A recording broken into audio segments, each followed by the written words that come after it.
Hello, Assalamu alaikum everybody. Hope you're all safe, sound and healthy, and please bear with me. Bear with me because today it's going to be a very, very tedious podcast, even for me myself, despite the fact that I am the one who asked the questions and I'm the one who brainstormed it and I'm the one who put together I'm always the one. It's always me, obviously. I never had anybody. But I mean, the point is that I basically argued against myself. Is what's been going on.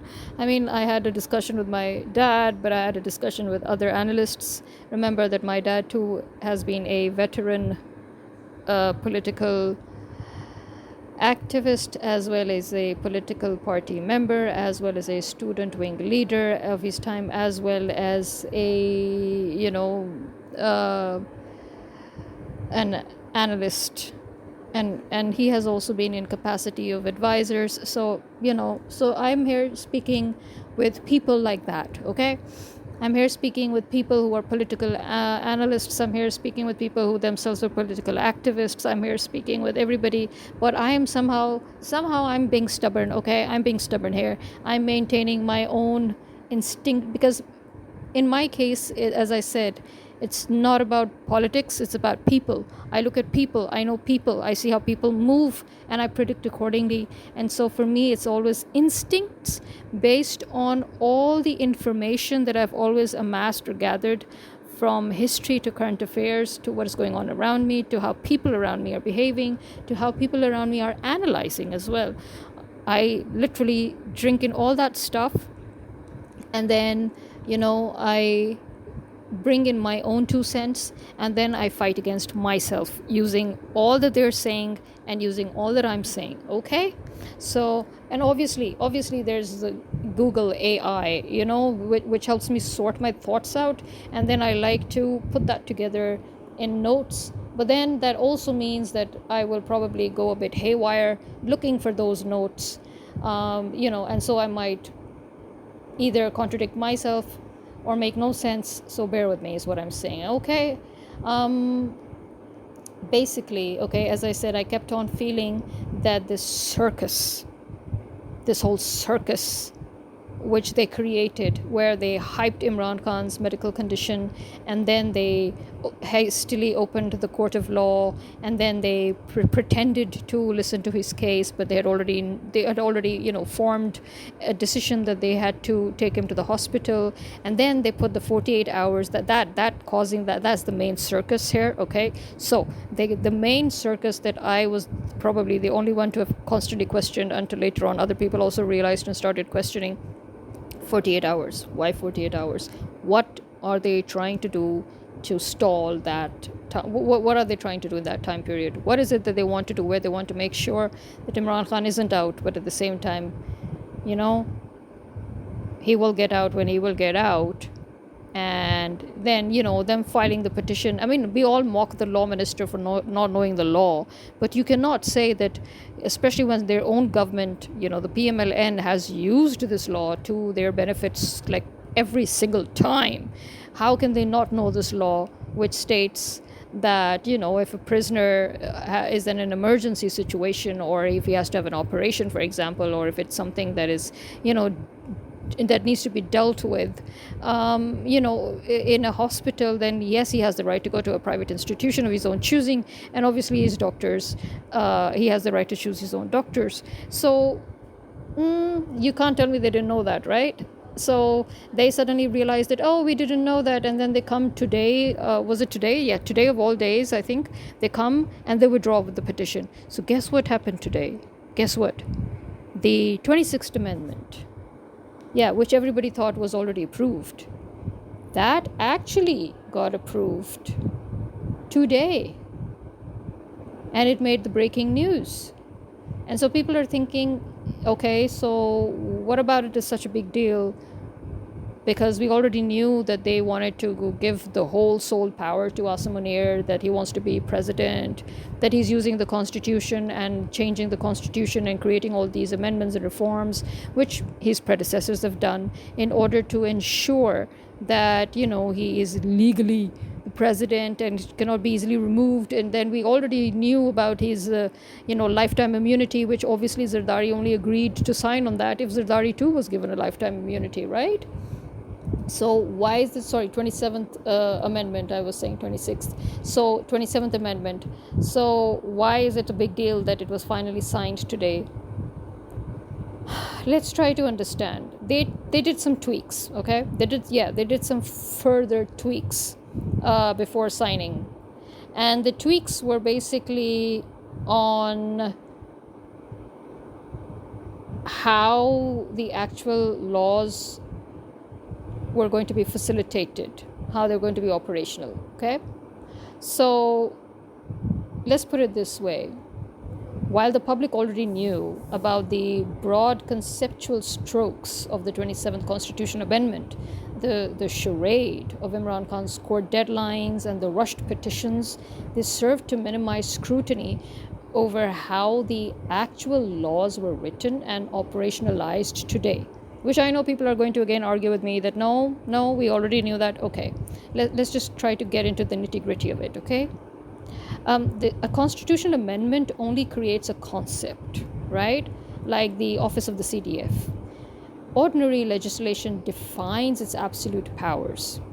So what the government and the military added today via the Defense Forces Act 2026 and the National Command Authority, the NCA Amendment Bill 2026, contains massive concrete shifts in power that go beyond the original announcement. Again, people are going to argue with me that, oh, we already have a clue about the NCA. We were expecting that anyway.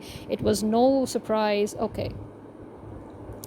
The specific highly sensitive provisions added to the laws passed today include the following, okay?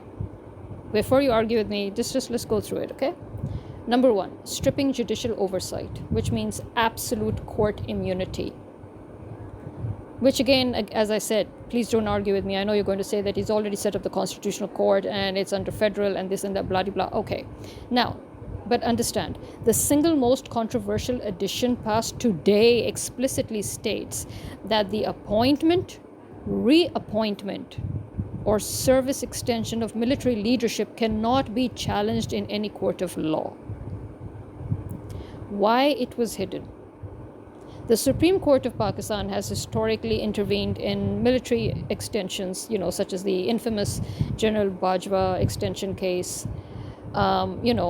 This new clause strips the judiciary of its check and balance power over military leadership, making the army chiefs multi-hatted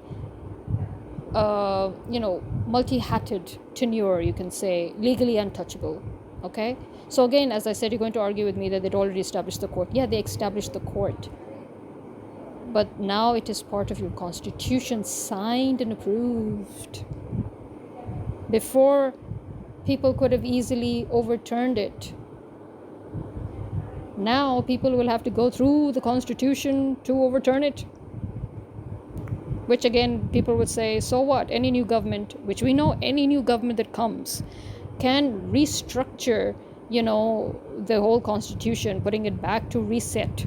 They can restructure it, yes. But they will have to go through all these tedious processes of first getting the judiciary back on track to start with. Now, another thing, centralizing nuclear command control. Again, you would say, yeah, well, this was obvious. Yeah, well, this was obvious. But now imagine, today's session passed a complete overhaul of the National Command Authority Act 2010, right? The NCA Act 2010, the old law, it placed nuclear and strategic weapons oversight under a broader committee. So it wasn't a one-man show, right? There's a protocol that you have to go through. Even in America, despite the fact that the American president is the actual decision maker and he has to press that button with his own hands, he cannot even delegate it to somebody else, right? But there is a protocol, which is what stopped Trump from pressing that button, I might add, So we had a protocol. Now, today's amendment officially creates a new 4-star post called the Commander of the National Strategic Command. the CNSC. Now, here's the hidden catch. The law states that the Prime Minister can only appoint this nuclear commander on the direct recommendation of the Chief of Defense Forces, which in this case is Asim Munir, right? Furthermore, the standard retirement age, because again, before you argue with me, this again is probably something you need to look at. Again, you would say, so he has already hired the person, but okay. The standard retirement age, service tenures, and removal provisions under the Army Act will not apply to this strategic nuclear commander.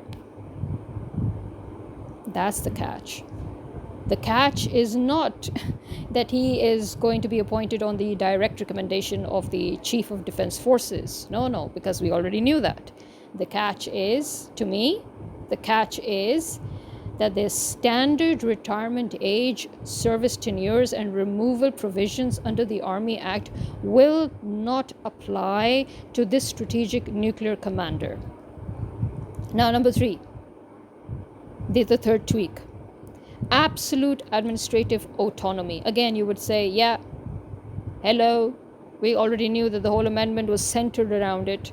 The Defense Forces Act 2026 passed today officially builds the Chief of Defense Forces headquarters. So it grants the CDF the legal power to retire, release, or dismiss any military personnel entirely under his own discretion, effectively removing standard institutional workflows or civilian review. Although I love natural background noises, but this was getting a bit too much. So let's go to a studio type zero background noise continuation. Okay. So let me repeat myself, okay? The Defense Forces Act 2026 passed today officially builds the headquarters for the CDF, okay? So it grants the CDF the legal power to retire, release, or dismiss any military personnel entirely under his own discretion, effectively removing standard institutional workflows or civilian review, which again, people will argue that, that was going to be pretty obvious. But it was going to be pretty obvious. But the fact is that once again, that they have made it absolute within the Constitution, which means this will be another thing for the new government to come to work on, to remove. How many things is the new government going to come and strike off? Now, 4, retroactive legal enforcement. The government slipped in a clause making these new acts. So this is where now, okay, listen to this. The government slipped in a clause making these new acts apply retrospectively from November 2025.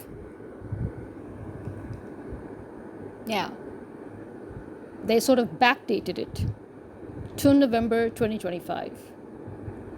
Why this matters? Because this legalizes all unilateral military command structural changes, promotions, and decisions made behind closed doors over the last 9 months, immunizing the establishment against any pending legal challenges in the high courts.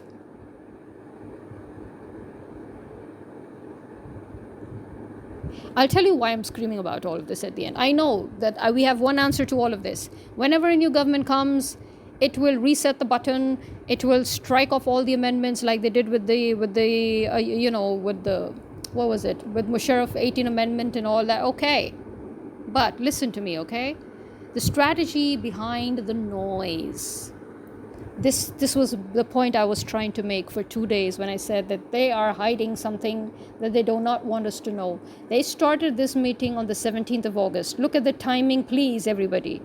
They started this on the 19th of August, on the 17th of August, and they signed it today, just when the government, the Punjab government, also decided to take back the petition that it filed only yesterday, because it suddenly realized that there's a clause in the law that allows a prisoner to go to a private medical institution of his choosing in a state of medical emergency. I'm saying medical emergency. The actual clause is that when they talk about something that can be like an operation or a treatment that requires, intensive care. So now, by keeping the public completely fixated on whether Imran Khan would be moved to Shifa Hospital or if the government would face contempt of court, the bills were quietly added to a supplementary agenda today. Okay? They were rushed through the federal cabinet, the National Assembly, and the Senate all in a single afternoon while the opposition boycotted and walked out. Yeah, here's another news you didn't know, I guess. The opposition boycotted it and walked out, and they were like, yeah, to hell with the opposition. Who wants the opposition? Remember how everybody was saying, no, but the opposition has to sign, they also need their signatures. Yeah. I know this in itself can go against them. To me, this in itself is a flaw, a loophole that I can catch to render all of this illegal without going through even the tedious restructuring, that the new government would have to do. To me, this is actually a breather. I'm looking at this as a breather. I'm looking at this as a loophole that can be caught because you actually allowed the opposition to walk out and you went through this whole thing without them. Yeah, this is where you get caught. So while they were foolproofing everything, to me, this is where they can get caught, okay? But okay, so ultimately the whole circus surrounding Khan Sahab was like, it ensured that the formal legal shielding of the military leadership from the judiciary and the rewriting of nuclear command protocols, which is my main problem here, happened with almost zero public debate. Okay? Because it happened without their knowledge. Now, again, as I said, everybody would argue, yeah, we were kind of expecting most of that anyway, so what are the nasty surprises hidden here? So let me also now put together some of the nasty surprises. One of them is actually not even a nasty surprise, because this was something we've been already talking about having a de facto permanent military chief. We have been calling him de facto as it is, isn't it? But the thing is that while the public knew that the Chief of Defense Forces role was created, the Defense Forces Act 2026 text specifies that the standard retirement age, strict tenure limits, and traditional removal protocols under the Standard Army Act no longer apply to the multi-hatted CDF position, right? So what's the nasty surprise? By making the CDF position require a nearly impossible 2/3 parliamentary majority to remove, while a prime minister can be removed by a simple majority, the law structurally forces future prime ministers to yield to the CDF. It legally bulletproofs Field Marshal Asim Munir's absolute authority over the entire state. At least this is what he's hoping to get by doing this, okay? And then we have a subsurface split in nuclear control. That's our other, thing that we have to look out for, where the nasty surprise is, because the changes to the NCA Act 2010 quietly created a brand new 4-star position, which, as we know, is the CNSC, the commander of the National Strategic Command. But the nasty surprise here is that the law explicitly mandates that the Prime Minister can only appoint or change the nuclear commander based on the sole binding recommendation of the CDF. Again, we would argue it's already done. It's already done, right? Yeah, okay.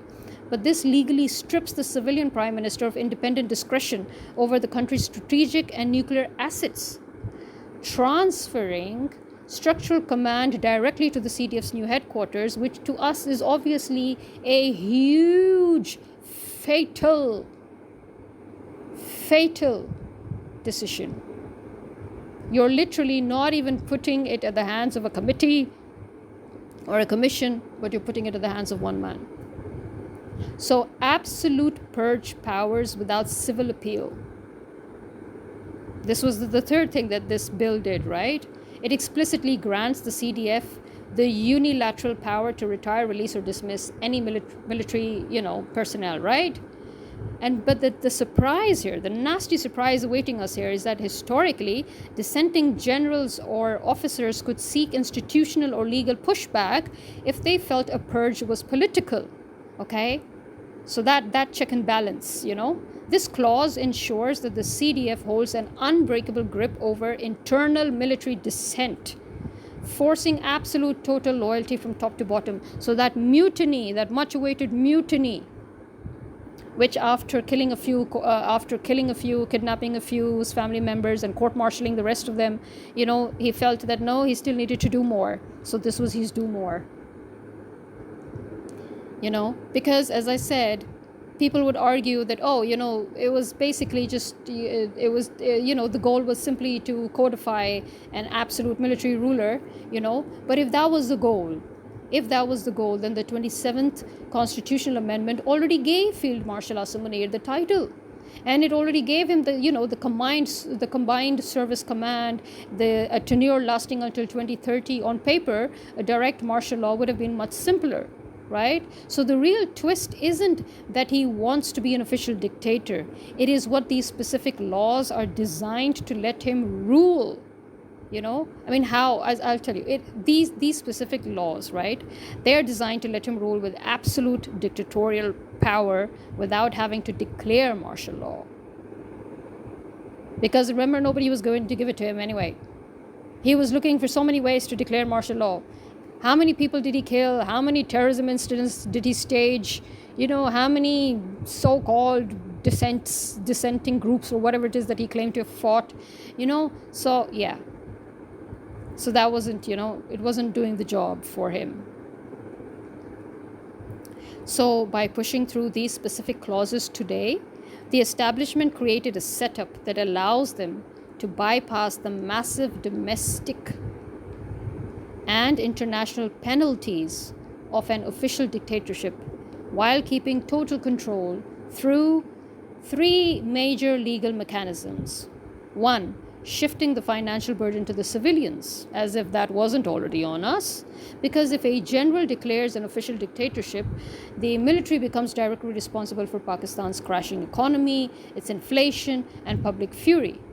But the catch here is that the Defense Forces Act 2026 establishes a massive permanent Chief of Defense Forces headquarters, which gives the military complete institutional autonomy while keeping the civilian government accountable for raising taxes and managing the IMF to fund it. So the politicians take 100% of the public blame for the economic misery, while the CDF HQ holds 100% of the state's actual authority.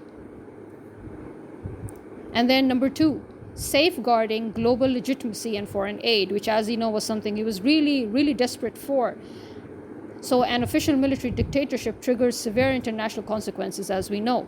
Under the US and Western laws, a formal military coup automatically triggers foreign aid cutoffs. It restricts access to international financial institutions, and it invites global sanctions.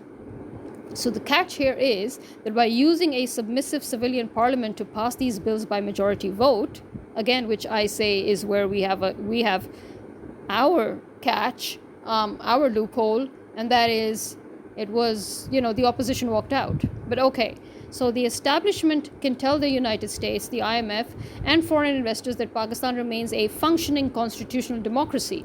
It allows the country to bypass democracy-related sanctions while operating under total military command behind the scenes. Again, one would think that was already going on. But now it is going to be officially recognized. That's what's happening. It wasn't officially recognized, right? Now it's going to be officially, legally, constitutionally, and internationally recognized. So number 3, bulletproofing the subordinate services. So historically, as we know, the Air Force and Navy, they enjoyed operational independence and acted as soft institutional checks against the sheer size of the army. But as we know, he usurped the two of them, right? And again, before anybody could sort of fight that legally or structurally or militarily even, Today's laws systematically stripped out the independent statutory authority of the Air Force and Navy, placing their operational command, their budgets, and senior purges entirely under the CDF. So, by doing this, through ordinary legislation rather than a martial law decree, they prevent internal friction, legal mutinies, or institutional resistance. Yeah, from within the sister branches of the armed forces. So, the bottom line: an official dictator has to tear up the constitution and face global isolation. Although one would argue none of our dictators ever faced that, because they were secretly financed and they came and maintained their position with the blessings of the Western establishment. But okay, let's pretend that that's not the case. So what was finalized today is far more clever and insulated: a legally fortified permanent martial law wrapped inside a democratic wrapper, so the civilians keep the titles, the press conferences, and the blame, while the newly structured military command holds the legal immunity, the nuclear keys, and the permanent veto. Now, ain't that a beaut? Now, again, our argument that any new government can come and just flip these changes, because they're essentially illegal, because they're contradicting our very own constitution upon which this country was formed. But again, that is not the case, actually, at least not from the way they seem to have, made it all bulletproof and tightly wrapped and all. They're hoping that any new government cannot easily flip these changes, because the establishment simultaneously rewrote the country's judicial architecture to remove the court's ability to strike them down, right? But again, we're not looking towards the judiciary here. We would argue that we don't care about the creation of the Federal Constitutional Court. We're looking to a new government that will, obviously, when it will come, then it will flip everything back, right? But you see, the trap of the 27th Amendment is that it completely stripped the Supreme Court of its original constitutional jurisdiction. So that, to be brought back, basically, is going to require, obviously, a restructuring of the Constitution itself once again. Okay? So and for that, you need 2/3 parliamentary, again, you have the 2/3 parliamentary lock, where the ordinary laws require a simple majority to change, but these reforms are explicitly tied directly to the text of the Constitution via Article 243, which says that you need 2/3 majority to undo the core structure of the CDF, or to strip the field marshal of his concurrent multi-hatted powers. So a new government basically would need a 2/3 absolute majority to do that, right? And that even both in the National Assembly and the Senate, by the way. So absolute judicial immunity is now codified law, right? The trap being that even if a rogue judge wanted to take up a case against the military chief's absolute authority, the law passed today strips the court of its legal standing to even hear the case. So the moment a petition is filed, it's legally dead on arrival, right? And then you have the lifetime criminal and institutional immunity, which again, he thinks that he has, bulletproofed himself, with the trap that if a future prime minister tries to unilaterally dismiss the CDF by executive order, then the CDF can declare the prime minister's order illegal based on the very laws passed today. So the bottom line being, in that counter argument, that they didn't just write a set of rules that changed the referee, the rule book, and the stadium. So any future civilian government that steps into power will find that while they hold the keys to the Prime Minister's office, the actual legal framework of the state has been reconstructed to ensure that they can never legally challenge the military high command. But again, we will counter this with Pakistan's political reality, with Pakistan's history, political history, with the fact that every single dictator has met a violent exit. So whoever holds raw power simply tears up the old rules and rewrites the state to fit their needs, right? But the reason the military went through this exhausting hyper legal process instead of just using raw power to take over comes down to a massive structural change in how power works in Pakistan today. So they did this because raw power in Pakistan is no longer enough to run the country, as we know. So you now need legal cover to survive, right? So the establishment is terrified of three specific factors that prevent them from just stripping everything down through brute force anymore. One is the economy being the ultimate dictator. Okay? Two is the loss of the popular will weapon. And then we have, sorry, I kind of misplaced point 3. But anyway, the reason I misplaced point 3 is because to me that was not so important. To me, 2 points were actually more important. And that is that the economy is the ultimate dictator. So in the past, a powerful general could just kick out a prime minister, ignore the law, run the country through raw power. But today, Pakistan is permanently dependent on IMF, the World Bank, and foreign allies like China, Saudi Arabia, UAE, just to avoid a total collapse, economically speaking. Now, the reality. Foreign donors and lenders will no longer bankroll an open illegal military dictatorship. If a future leader or the military tries to rewrite everything through raw force without following a parliamentary process, the IMF can instantly freeze funds, causing the economy to default within weeks. The military needed to hardcore their dictatorship into the law so they could look legal to the global financial system, right? And the second point, which was important as well to me to retain it, was the loss of popular will weapon. Because historically, when a new group took power and rewrote the rules, they did it with the backing of a large portion of the public or a cooperative political class, right? But today, as we can see, the political divide is too deep, and the public anger over inflation and political engineering is at an all-time high. And the public resentment towards the army, that no matter what the army now will do to please the public, it will not fly. So that reality is there in front of them. So if a future civilian government or the military tries to simply tear down these laws through raw illegal executive orders, it will trigger massive uncontrollable street instability. And by putting these laws through a formal parliamentary vote, they are hoping